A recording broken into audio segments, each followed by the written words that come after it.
ẹ̀rí tí akéde bá sọ wípé alukuran ò complete ó má dàbí pé akéde fẹ́ bẹ́ẹ̀ islam jẹ́ ni àbí mi ò mọ̀kọ́ tí mò ń sọ níbo ni alukuran ti dárúkọ ìyàwó Adam nínú alukuran nígbà tí prophet Muhammad ń gba revelation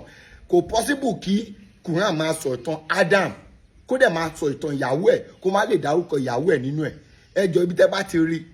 ibi tí alukuran ti dárúkọ ìyàwó Adam nínú ẹ̀ ẹ tún fi wọ́n wá àti wípé níbo ni alukuran tún ti sọ orúkọ ọmọ méjì tí Ádámù bí tó jẹ́ Kénà àti Abel àbí Kabil àbí Abil níbo ni alukuran ti dárúkọ ẹ̀ ó kàn sọ wípé the two sons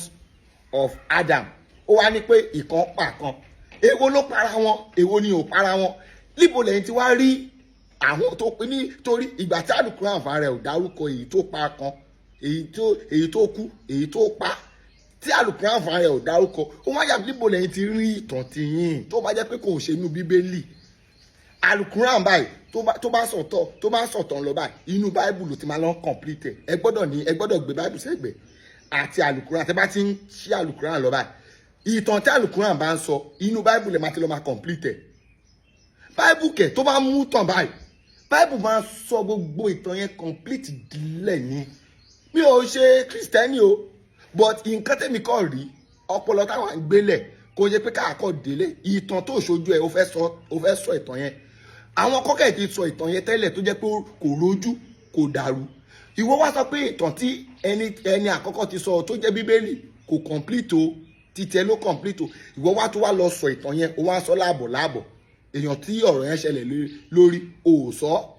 ṣe rí ẹ máa ń rò pé àwọn àfáà yín nímọ̀ lóòótọ́ lè mú nímọ̀ lójú irú ẹ̀yin báyìí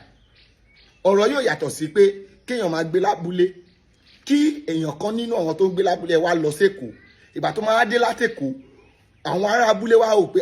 bọ̀bọ̀ èyí ó nímọ̀ o ṣẹ́rí ó lè límọ̀ lójú ará abúlé bọ̀ ẹni tó lọ sékòó lẹ́ẹ̀kan kó wá lọ máa claim pé òun nímọ̀ fún àwọn ọmọ Èkó gangan bọ́ọ̀rọ̀ yẹn ṣe rí nìyẹn